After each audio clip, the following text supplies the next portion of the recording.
रंगा सियार। दोस्तों, इस कहानी को अंत तक जरूर सुने। इसमें सियार की अंत में क्या हालत होती है वो बड़े ही हास्यपद हैं। एक बार की बात है कि एक सियार जंगल में एक पुराने पेड़ के नीचे खड़ा था। पूरा पेड़ हवा के तेज झोंके से गिर पड़ा। सियार उसकी चपेट में आ गया और बुरी तरह घायल हो गया। वह किसी तरह घिसता घिसता अपनी मान तक पहुंच गया। कई दिन बाद वह मान से बाहर आया। उसे भूख लग रही थी, शरीर कमजोर हो गया था। तभी उसे एक खरगोश नजर आया। उसे दबोचने के लिए झपटा। सियार कुछ दूर भागकर हाँफने लगा। उसके शरीर में जान ही कहाँ रह गई थी। फिर उसने एक बटेर का पीछा करने की कोशिश की। यहाँ भी वह असफल रहा। फिर सियार ने हिरण का पीछा करने की कोशिश की तो उसकी हिम्मत भी नहीं हुई।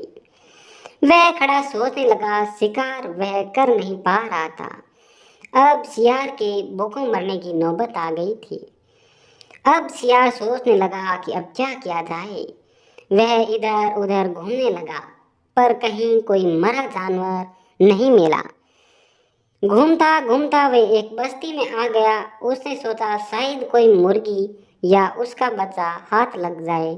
सो वह इधर उधर गलियों में घूमने लगा।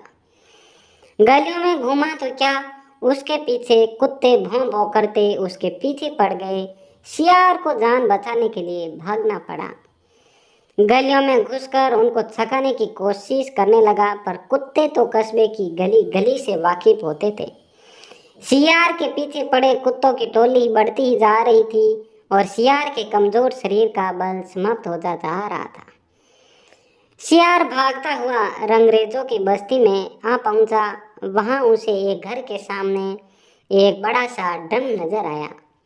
वह जान बचाने के लिए उसी ड्रम में कूद पड़ा। ड्रम में रंगरेज ने कपड़े रंगने के लिए रंग घोल रखा था। कुत्तों का टोला भौंकता चला गया। सियार सांस रोक रंग में डूबा रहा। वह केवल सांस लेने के लिए अपनी धुंधनी बाहर निकालता। जब उसे पूरा यकीन हो गया कि अब कोई खतरा नहीं है, कुत्ते यहाँ से चले गए हैं, तो वह बाहर निकला। वह रंग में भीग चुका था। जंगल में पहुंचकर उसने देखा कि उसके शरीर का सारा रंग हरा हो गया है। उस ड्रम में रंगरेज ने हरा रंग घोल रखा था। उसके हरे रंग को जो भी जंगली जीव देखता वह भयभीत हो जाता था। उनको खौफ से कांपते देखकर रंगे सियार के दुष्ट दिमाग में एक योजना आ गई। रंगे सियार ने डरकर भागते जीवों को आवाज दी, भाइयों भागो मत, मेरी बात सुनो। उसकी बात सुनकर सभी भागते जानवर ठिठके। उनके ठिठकने का रंग सियार ने फायदा उठाया और बोला, देखो देखो, मेरा रंग ऐसा रंग किसी जानवर का धरती पर है नहीं ना। मतलब समझो, भगवान ने मुझे ये खास रंग देकर तुम्हारे पास भेजा है। तुम सब जानवरों को बुला लाओ तो मैं भगवान का संदेश सुनाऊंगा। उसकी बातों का सब पर प्रभाव पड़ा। वह जाकर जंगल के दूसरे सभी जानवरों को बुला कर लाए।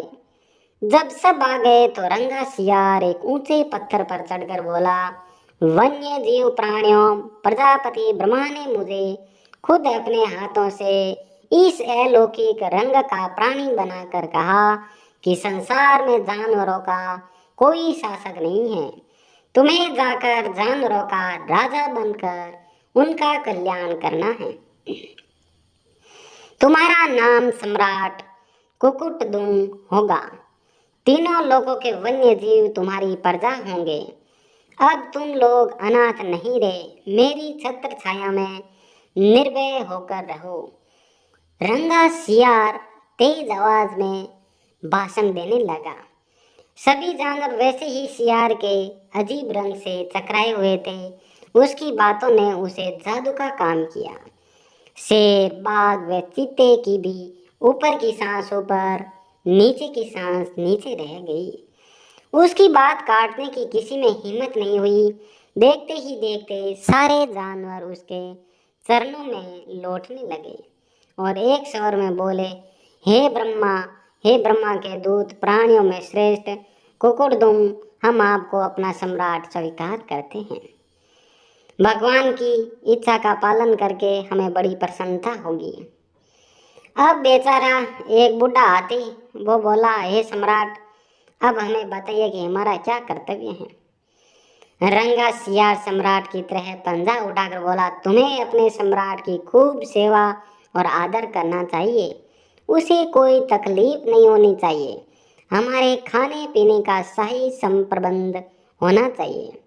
अब खाने पीने का प्रबंध हाथी को दे दिया। अब शेर जी ने सिर झुकाकर कहा, महाराज, ऐसा ही होगा, आपकी सेवा करके हमारा जीवन धन्य हो जाएगा। बस सम्राट कुकुरदुम बने रंगे सियार के शाही ठाट हो गए। वह राजसी शान से रहने लगा। कई लोमड़ियाँ उसकी सेवा में लगी रहती। भालू पंखा झुलाता।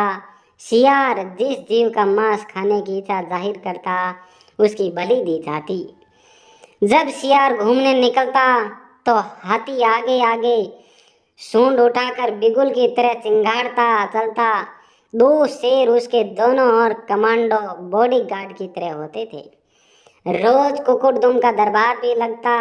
रंगे सियार ने एक चालाकी यह कर दी थी कि सम्राट बनते ही सियारों को शाही संदेश देकर उस जंगल से भगा दिया था। उसे अपनी जाति के जीवों द्वारा पहचान लिए जाने का खतरा था। एक दिन सम्राट कुकुरदुम खूब खा पीकर अपने शाही मांद में आराम कर रहा था कि बाहर उजाला देकर उठा। बाहर आया तो चांदनी रात खिली थी। पास के जंगल में सियारों की टोलियां हूं की बोली बोल रही थी।